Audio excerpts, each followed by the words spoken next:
Afternoon, guys.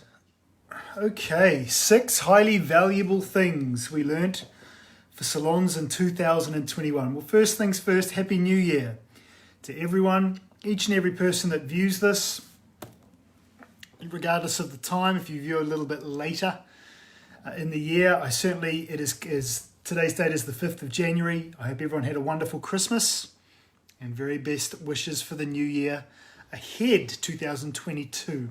So as we look through the year 2021, I've just written up a blog about this. So after this, by the way, after this video, if you want more details in written that you can take away, if there's certain things you think may help you or more you want to know about, if you visit salonrevenuegrowth.com and jump in our blog section, I've blogged about this subject, 6 highly valuable things we learned for salons in 2021. Okay, let's crack straight. So over the last year, through running, hundreds of marketing campaigns, consulting with hundreds of salons, seeing what salons are struggling with, their pain points, what's working and marketing-wise, what's working, what's bringing in new clients, what is not, what promotions fell dead for us, which ones were hugely successful. We've come up with a bunch of things that we've learned and observed in 2021 that should hopefully offer you some valuable advice going into 2000, certainly help arm you going into 2022 and sort of what to expect.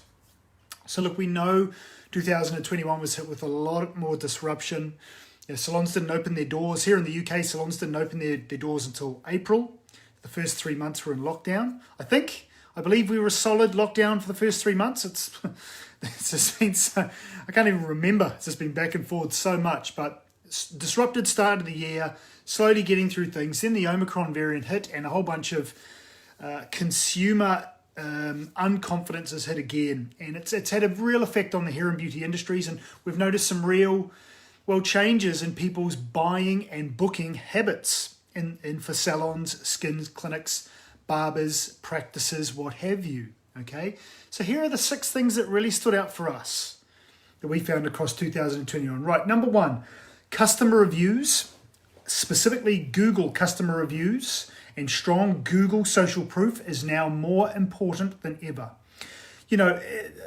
Social proof and customer reviews is rapidly, because there's so much misinformation online and outright lying online, people can start a website or start a funnel and come in, just throw out there all these claims that are just complete falsehoods and lies, frankly. And it's very easy to distort the truth online and hype up things, hype up yourself, hype up your business, hype up products, etc. And it's getting to the point now where there's such a distrust of things people read and see online. Strong customer reviews by a lot of reviewers is pretty much now the only thing that people consider to be truthful and authentic in really gaining insight, truthful insight into people's businesses. Now, there's no doubt the most powerful reviewing tool out there is Google reviews that you see via Google My Business. The reason for this, as I've said time and time again, is because anyone that is looking for a new hair salon in your area or a new beauty salon, skin clinic, whatever it is you are, apart from perhaps asking people and getting friends referrals, almost everyone these days starts by Google searching it. And what pops up is a list of your competitors, and along with all those names of businesses is the Google reviews. And whoever has the strongest Google reviews, the person is going to naturally just hone in on. Okay, they're the ones that are going to stand out, those that have the strong reviews. So as I've said time and time again, if you're a hairdressing salon and if you've got a 4.7 plus star rating, average star rating by the most reviewers on Google in your town or area, someone that's searching for a new hair salon, you're just going to immediately stand out as being one of the most high quality, if not the most high quality hair salon in your area. Same goes with any beauty salon, any other industry. And this is just getting more and more so now. Google reviews and people's customer reviews is just getting more and more influential, because there's just an endless abundance and growing abundance of misinformation and nonsense online. So people look for reviews for truthful insights. So if you're not someone who is focusing on your Google reviews, if you've not got strong Google social proof, or even if you have, but it needs improving, Take that into 2022. Get into the habit of getting your staff to ask your valuable clients, your reliable regular clients, or even just someone that's visited you, more than once, that's coming back again and again. Make it a fixed system in your salon where you just give them a small discount, 5-10% off their bill after their service if they Google review you, if they offer you that Google review. If they're a customer that's coming back again and again, at the very least, though, they're probably going to give you a 4-star. The majority, if not all, will give you a 5-star review. So this is every 5-star review you get is precious. A lot of customers out there, they'll read the top few reviews before deciding if they want to inquire with a business or not. So if you've got a strong star rating and your top 4 or 5 reviews are really glowing endorsements of your business, people will read that. A lot of people will be, at the very least, convinced to call you and consult with you and chat to you about their needs, at the very least. So it's getting to the point now, customer reviews, particularly Google customer reviews, is by far the most influential tool here. The importance of social proof, it is no longer considered important. It's reached the point where it's pretty much essential now for a business's growth. So if you've stagnated or you're looking for real growth this year, take it upon yourself. Teach your team, develop a system whereby they're really proactively asking your valuable customers for Google reviews. Okay, that's number one. It's just getting more and more important. Number 2, right, comparing hairdressing with beauty. Here's what we found this year. Speaking to most now there are exceptions to this rule, of course, there always is, but by and large, most hair salons that our partners and the ones that we spoke with across 2021 seem to tell us that hairdressing bookings remained fairly consistent across 2021. Beauty bookings, on the other hand, either saw a big decrease for a lot of salons, particularly those salons with big teams, or bookings fluctuated wildly. So hairdressing seemed to be fairly consistent. Most salons, they got by. I mean, very few had record years this year. In fact, pretty much no one had. How can they? I mean, the first quarter of the year, no one was even trading, so that rules that out. But hairdressing remained fairly consistent. They seemed to get by okay. They had staffing issues. More and more people sort of moving out of the salon now. That's something else, but hairdressing remained fairly consistent. But beauty, on the other hand, some beauty salons were either severely cut in bookings. Others, interestingly enough, some partners we ran offers for, we were getting 20 plus bookings per week for some of the offers we were running for our partners. Brilliant. We were getting 20 plus bookings per week in some months. Then running the exact same offer in other months, they received maybe a quarter of that. They went from being booked up to dead almost overnight. 1 month booked up, and then the next month running the exact same offer to being getting much less demand, much less booking. So we found beauty either really fluctuated this year or really decreased. Now there's reasons there's reasons with fair accuracy we can look at for this, and that was number 2. Number 3 sort of runs in tandem with beauty salon bookings dropping off this year. Number 3 is we noticed a significant spike in interest in do-it-at-home beauty products. Now, how did we notice this? Now, I've not looked at any stats or any sales, but when sales articles come out or sales publications come out, it would not surprise me if at-home beauty products hit all-time highs in 2021. I mean, it makes sense. Half of the year, people couldn't even get to the salon, firstly. And the other half, especially with the Omicron variant coming into prominence and given how contagious it is, there's still a lot of scared people out there that simply want to avoid that close contact with people. And unfortunately, beauty salons, most beauty treatments, require that close contact, right? So this is very understandable. The reason why beauty salons dropped off, beauty salon bookings dropped off significantly, and at-home products, interest in at-home products soared, for those exact reasons. It's the scare of the Omicron, people wanting to avoid close contact, therefore looking for solutions. But there are, that may paint a picture of doom and gloom for the beauty industry going forward, but there's genuine reasons here why perhaps it shouldn't, okay? Firstly, one of the main reasons why at-home products soared is because people couldn't book with a salon, they were closed. Okay, so they looked at buying things off Amazon. Like it's the same as a lot of industries out there. People couldn't get booked into their local venues, so they looked at solutions doing it themselves at home.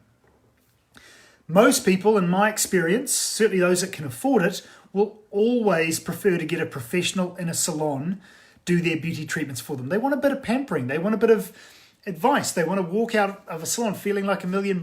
They want they want the security of knowing a paid professional is doing it for them. So as soon as, if we can get through this Omicron and consumer confidence picks up again, much of the market that was doing it for themselves at home should, in theory, return to the salon. I don't know when that is, but I am confident that over time that is going to, that's what's going to happen. Those people that are staying home and do it for themselves will slowly, eventually start going back to the salon. The other thing too to look at here that's a potential positive of this is this, what we notice, we run a lot of Google ad campaigns for laser hair removal promotions and just aesthetic beauty promotions in general.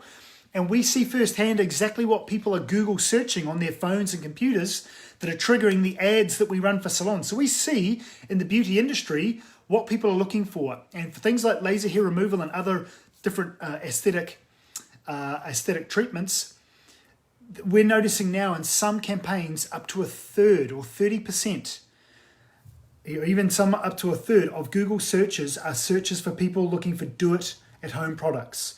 Example, laser hair removal. Whereas most people would obviously go to an aesthetic clinic, people are Googling things like, the same people that are Googling things like laser hair removal near me or laser hair removal salon, they're also Google searching for things such as Braun laser hair removal or Boots laser hair removal machine or laser hair removal at home machines. So this can potentially mean not just, yes, this is a lot of people wanting to do it at home because they're fearful of COVID, but that also can signify just a boom in these treatments in general. The popularity of certain beauty treatments, especially I think aesthetic treatments, is growing and growing and growing. Now the thing with a lot of these aesthetic treatments, if you're in this industry and you're a practitioner, you'll know this for a fact, is they're not cheap. They're not as cheap as some conventional treatments. It costs a lot more in general to get a course of laser hair removal on your legs than it does to get a manicure or a massage. Okay, a lot of these aesthetic beauty treatments, they're not cheap. So there is a percentage of the beauty market out there that flat right now just simply can't afford these treatments, particularly if things are lean during COVID. And there's just a percentage of the market out there that want these aesthetic, laser treatments or various aesthetic treatments, but simply cannot afford to go to a salon to do them right now. So they're looking for a cheaper alternative by looking at home products. So that's another reason why do-it-at-home products soared. That's not necessarily a bad thing. Why at-home products soared in 2021. Not necessarily a bad thing. It simply could signify the fact that these treatments are growing in popularity, which a knock-on effect, which is only a good thing. And also they're looking at home products because A, they couldn't get to the salon during lockdown, or B, they're just fearful of catching COVID. That, as we get through this in 2022, we can look, there's just no reason why, once consumer confidence hits in, and improves again, why those more bookings for beauty salons shouldn't increase. So I remain positive. Yes, the beauty industry took a real hit in 2021. As soon as, the Omicron variant sort of passes the fearfulness of it. We're looking at stats now. I've had my booster shot. I certainly hope you all have. We know now that the hospitalization rate is severely lowered, especially the chance of actually getting severe symptoms is far lower if you've had your third shot. So, by January, February, hopefully, we'll be already looking behind this and consumer confidence and people are just getting less and less fearful to go out and be in close contact with others. So, I think the future looks bright for the beauty industry in 2022 is what I'm saying, okay? So that was number 2 and number 3. Number 4, can salons continue to throw away money running brand awareness ads on digital, whether that be Facebook, Google, Instagram, particularly social media, particularly Facebook and Instagram. Because I'm constantly looking at different ads, Facebook's algorithm sees me as the potential, because I'm constantly looking at different beauty salon and hair salon ads online. Facebook's algorithm sees me as a potential client, where obviously they've got that wrong, but that's just how their algorithm works. So what this means is I see a lot on my Facebook feed. When I open it, I see a lot of social media ads for salons, skin clinics, spas, etc. And I would say half, if not more, of the ads that I'm seeing are still just brand awareness. Here's me, I've got a really good image of my salon, here's some really cool images, this is where I'm based, book now. And this is just throwing away money. This is I mean, it's 99% of these ads that I see, and even worse, some of them are for salons that are based on the other side of London. I've seen salons, I'm based in West London, I'm based in Wandsworth, southwest London. I see ads for salons based in Kent. I see ads for salons based in, I think I saw one the other day up near Chalk Farm, one in Hampstead Heath. I see some in East London. So not only is the targeting not fixed to a very close location, the targeting is far too broad. They're just throwing their brand out there. They're splashing their name out there saying, hopefully, this people will book me. And it's just not enough. Oh, what a wonderful, perfect world we would live in if you could just throw in some ads advertising your business and it'd get a whole bunch of full-paying clients knocking at your door. Those times ended in the 80s. It's just, I know you've got to try these things and I know you've got to learn. 99% of the ads that I see that are brand awareness, I can say for absolute certainty will be wasting their hard-earned money. They may get the odd client in, but if they tally up ad costs compared to the return, they'll be making a loss, most of them. Some of these people won't be getting any clients full stop from their ads. They just won't.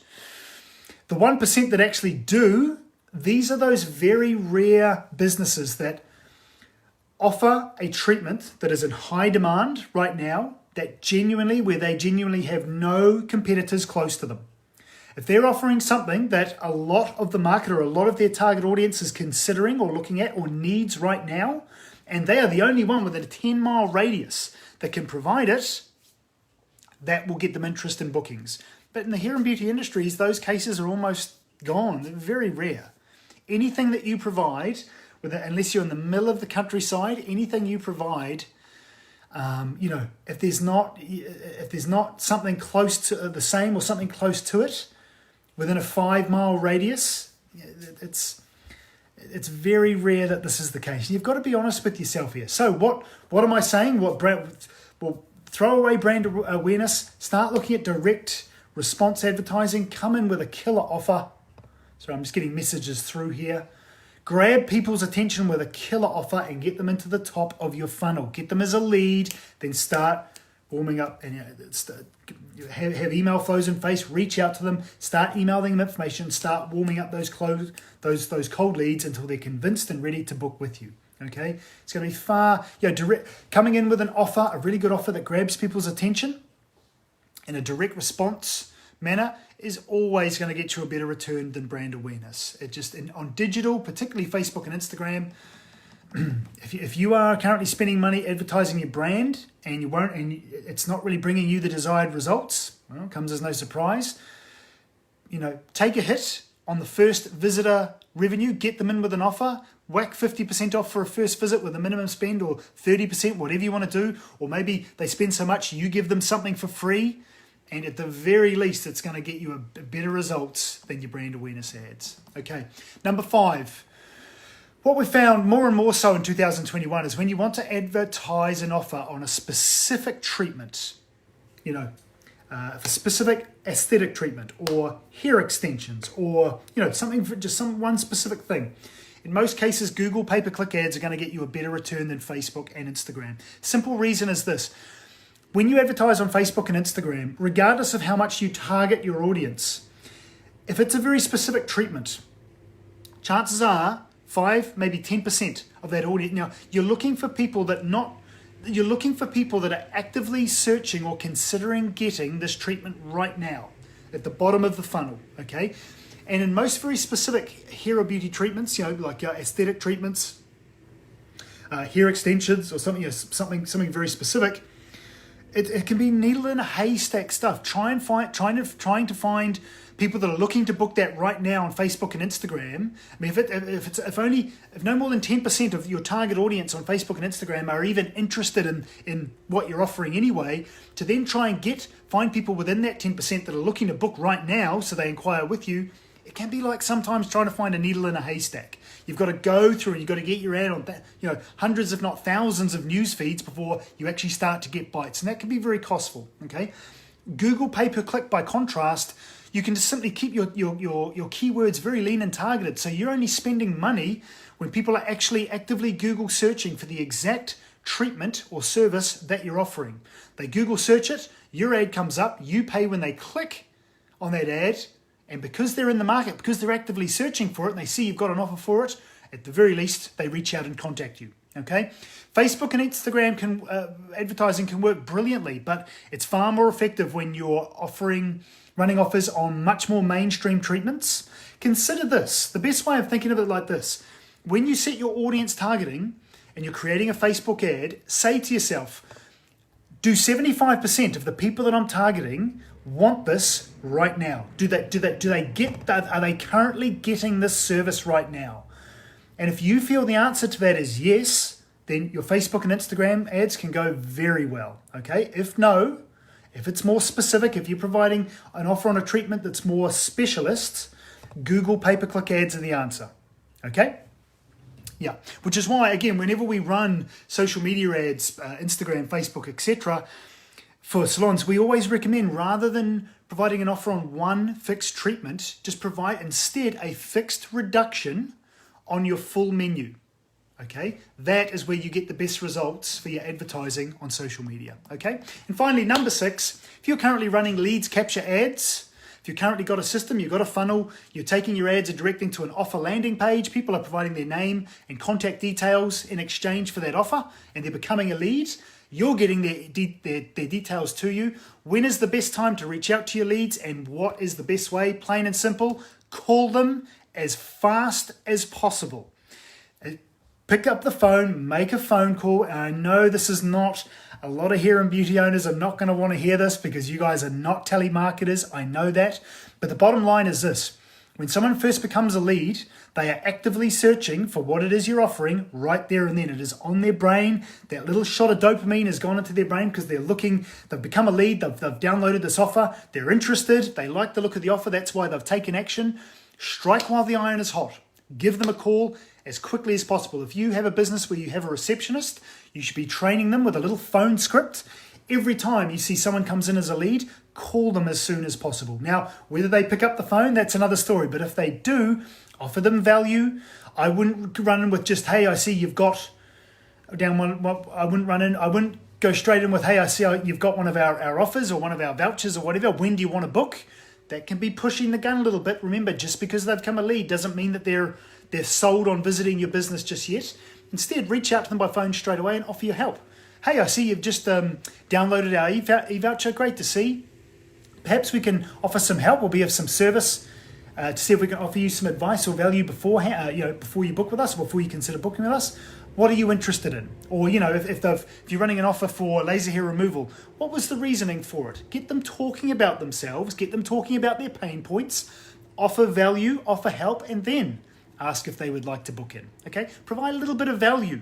And first of all, before just going straight in and asking if they like to book. Don't be pushy. That can be seen as pushy and it can scare them away. Provide them that little snippet of value and then ask them if they'd like to come in for their consultation or book with you, whatever. Okay? So the best time and means of reaching out to your leads, if you're running lead capture promotions or lead capture ads, is as quickly as possible afterwards, after they've become a lead, and give them a phone call. If they don't answer, leave a nice friendly voicemail. Nothing. If they don't come back to that, over a day or two, send them out a friendly text message offering your help. So that's the 6 things that probably really stand out for us that we've learned. It's been an extremely disrupted year.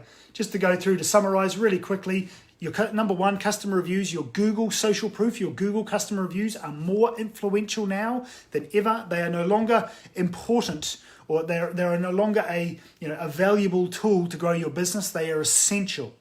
Strong Google reviews and customer social proof is essential to the growth of your business now, okay?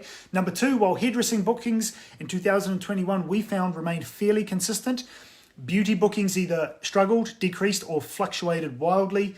Number 3, that runs in tandem to that, we noticed a big spike in interest in do-it-at-home beauty products. Don't let this dishearten you if you're a beauty practitioner. There's reasons for the last two things that I mentioned. Firstly, for a lot of the time during lockdown, people couldn't get booked into a salon. Secondly, with the Omicron variant, I think there's a lot of the beauty market there are still avoiding close contact with people because they're scared. That will hopefully, once the Omicron variant dies out, consumer confidence will kick back in. Beauty bookings should increase further in 2022. And I'm not going to offer any false promises here. Maybe we get hit with another friggin' killer variant halfway through this year and we start the process all over again. Everything changes so fast now, but if we can just have some consistent, if this dies out, we can just, and touch wood, nothing bad, no new variants come in, just, and start to create all sorts of issues in 2022. There's no reason why consumer confidence won't continue to grow and therefore beauty bookings won't continue to increase in 2022. Okay. Number 4, salons continue to throw money away on running brand awareness ads.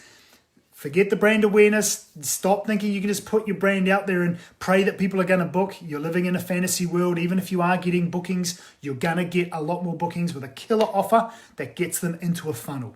Okay, a lead capture killer offer. Number 5, if you want to advertise a specific hair and beauty treatment, an offer on one specific, more specialist hair and beauty treatment that only a small percentage of the hair or beauty market is interested in, Google pay-per-click ads are going to get you a better response almost always than social media, Facebook and Instagram. And finally, number 6, if you're running leads capture ads, the best time to contact your leads after they become a lead and get into your funnel is straight away by a nice, friendly, helpful phone call. So that's the 6 that stand out for us, 6 highly valuable things. Hope they had a bit of value and a bit of valuable insight for your year going ahead.